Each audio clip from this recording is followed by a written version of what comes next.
네, 이번엔 좀 깊이 있는 분석으로 들어가 보죠. 애널리스트 코너고요. 상상인증권 리서치 센터 인터넷 게임 애널리스트 이종원 애널리스트와 함께 이야기 좀 나눠보겠습니다. 어서 오십시오. 안녕하세요. 네, 궁금한 부분들이 좀 많아서. 자, 먼저 첫 번째 타이틀로 나갔습니다만 이 플랫폼 기업들의 순환 시대 이렇게 타이틀이 정해졌네요. 한 달째 지속적인 그 약세를 좀 보이고 있는 네이버하고 카카오.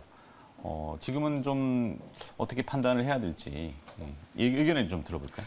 근데 뭐 사실 뭐 일련의 플랫폼 기업들이 성장하는 과정에서 발생한 어떤 일련의 잡음은 어떻게 보면 자연스러운 현상이라서 볼 수 있는데 네. 그렇지만은 지금 이제 10월 이제 국정감사가 계속해서 진행되고 있기 때문에 사실 그렇게 우호적인 환경은 아닌 것 같고요.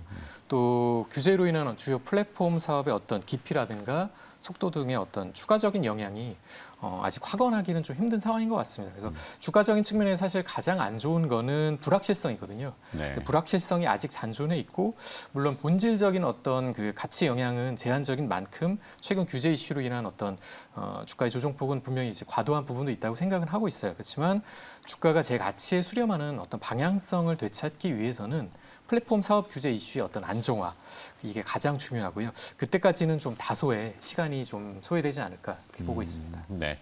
너무 빠르게 확장을 했다 이런 지적들이 있죠. 그러면서 이제 딱 걸렸던 부분이 골목상권 침해 이슈가 이제 굉장히 그 민시 대중들을 좀 자극했던 것 같은데 시장에서는 그렇지만 이 카카오하고 네이버를 좀 분리해서 바라봐야 되는 그 온도차가 있다. 카카오는 이 로컬에 집중되어 있다 보니까 국내에 조금 더 무겁게 좀 보는 것 같고 네이버는 오히려 글로벌 향에 대한 이슈 그리고 또 뭐 웹툰 얘기들을 많이 하더라고요. 요거는 어떻게 좀 볼까요? 말씀하신 것처럼 이제 상대적인 관점에서 봤을 때 네이버의 경우에 이제 카카오에 비해서 이제 독점 논란이 좀 자유로운 건 맞습니다. 네. 그래서 과거 또 네이버 같은 경우에는 이런 독점 논란으로 여러 차례 이제 홍역을 또 치른 경험도 있고요. 그래서 향후 논란이 될 수 있는 서비스를 좀 지향하는 부분도 있다. 그래서 앞서 말씀하신 것처럼 골목 상권 침해 논란을 일으켰었던 뭐 부동산 매물이라든가 아니면 뭐 맛집 속의 서비스 등 이런 것들을 좀 정리하는 분위기고 그리고 소상공인과 좀 상생하는 쪽으로 이제 서비스를 지향하겠다 이런 거를 좀 천명을 한 상황이어서 상대적으로 이런 부분에서 좀 자유롭다고 볼 수가 있고요.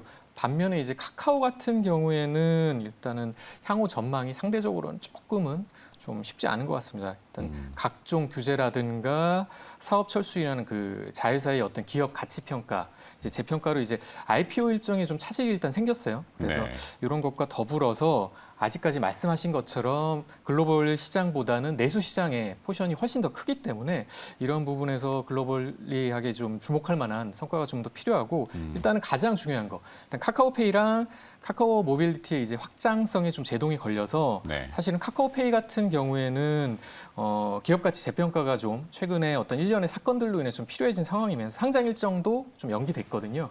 그리고 카카오 모빌리티 역시 말씀하신 이제 골목 상권 침해 이슈에 따라서 어떤 사업 축소 여파가 향후 좀 있지 않을까, 이어지지 않을까. 그래서 최근에 뭐 주관사 선정도 좀 잠정적으로 이제 연기한 부분이 있기 때문에 네. 이런 부분이 아무래도 네이버보다는 조금 더 좀 향후 전망을 조금 더 보수적으로 이제 바라봐야 되는 어떤 이슈가 되는 게 아닌가 이렇게 생각을 하고 있습니다. 네.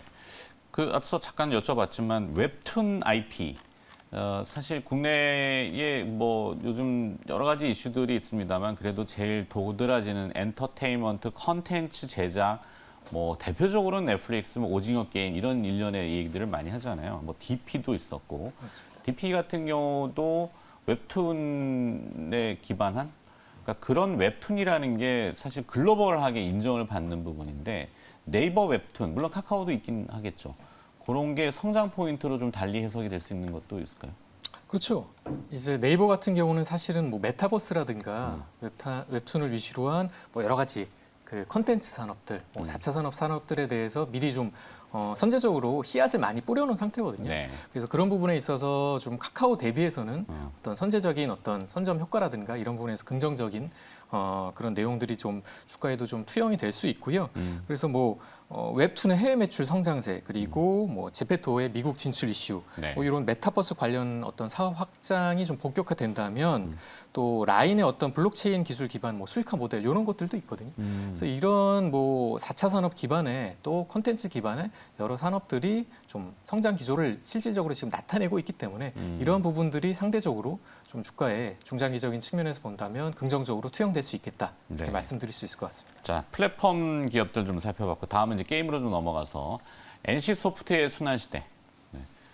주가 굉장히 어렵고 한데 이거는 11월 4일 날 또 신작 닌지 W 평가는 좀 어떨까요? 좀 굉장히 어렵게도 얘기를 하시더라는데. 네네. 일단은 뭐 블레이드 인 소울 2를 위시로 해가지고 네. 전작들의 사실 흥행 성과가 시장의 기대치만큼 눈높이를 채워주지 못했습니다. 그래서 특히 이제 말씀 주신 것처럼 리니지 W가 이제 2차 쇼케이스, 그다음에 도쿄 게임쇼 등을 통해서 좀 내용들이 공개되고 또 대대적인 어떤 변화를 예고를 했지만 네. 사실 아직까지 주가 흐름은 그렇게 강한 모습은 나타내고 있지 않아요. 그래서 쇼케이스 발표 당일 주가가 이제 뭐 한 4, 5% 정도 상승을 하긴 했지만 네. 뭐 그 이후에 좀 다시 좀 지지부진한 모습을 나타내고 있는데 사실 리니지 W 같은 경우에는 NC소프트의 김택진 대표가 이게 마지막 리니지가 될 것이다라고 공언을 했을 정도로 좀 공을 많이 들인 작품이에요. 근데 가장 주목받고 있는 요소는 이제 과금 체계 BM의 변화라고 볼 수가 있는데 네. 사실 블레이드 앤 소울 2에서도 이제 좀 많이 좀 비판을 받았던 부분인데 이제 돈을 지불하지 않으면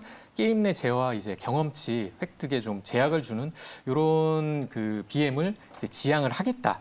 이제 종료 시점까지 웬만해서는 이제 내놓지 않겠다라고 이제 약속을 했거든요. 그래서 이런 부분들이 이제 좀 변화가 되는 좀 부분이라고 볼 수가 있겠고 그렇지만은 이런 대규모 변화를 통해서 이제 NC소프트 주가가 반등할 것이다.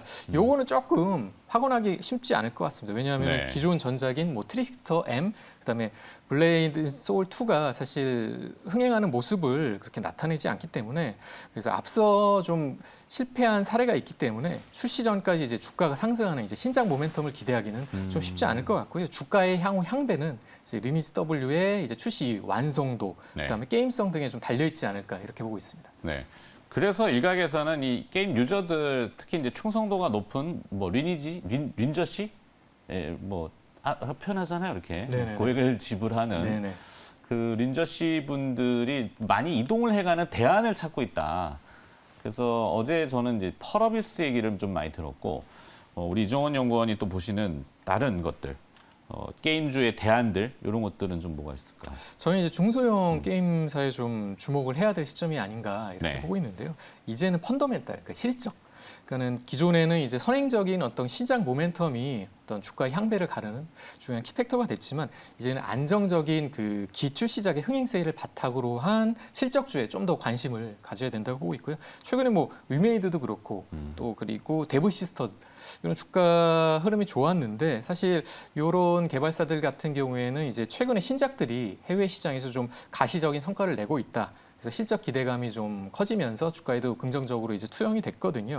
그래서 단순히 이제 신작 기대감뿐만 아니라 실제 시장에서 이제 성과를 내고 있는 이런 중소 게임사들의 이제 투심이 좀 쏠릴 수 있다고 생각을 하고 있습니다. 데브시스터 같은 경우에는 뭐 쿠키런 킹덤이 최근 이제 미국의 매출 순위가 좀 상승하는 모습을 나타내고 있고 위메이드 같은 경우에도 이제 미래의 전설 4 이제 MMORPG 신작이 좀 흥행세를 타고 있거든요. 네. 그래서 여기에 좀 한 가지 게임을 좀 더 게임 개발사를 좀 말씀을 드리면 뭐 조이시티 이제 조이시티 같은 경우에는 기존에 이제 프리스타일 시리즈를 비롯해가지고 뭐 건시 배틀이라던가 캐리비안의 해적 이런 모바일 전쟁 시뮬레이션 게임이 주축이 됐던 그런 게임 개발사인데 이제 향후에 뭐 킹 오브 파이터 이제 기존 게임의 성장세에 이제 신작 모멘텀도 좀 얹어진다면 주가에 긍정적인 좀 작용을 하지 않을까 그렇게 보고 있습니다. 네. 자, 게임까지 훑어봤고 다음은 오호 좀 색다른데 여기도 커버를 하시나요? 네, 수- 지금 수능 이차전지도 좀 많이 하시는 네, 커버를 하고 거군요. 있어서요. 네, 재료 업체, 소재 업체 이렇게 봐야 될 것 같긴 한데 뭐 후성 먼저 좀 볼까요? 후성이 최근에 중국 전력난 이슈에 좀 주가가 강했다고 하는데 더 우리 위로 업사이드가 있을지. 네네. 이 최근에 주가가 이제 급등한 이유는 네.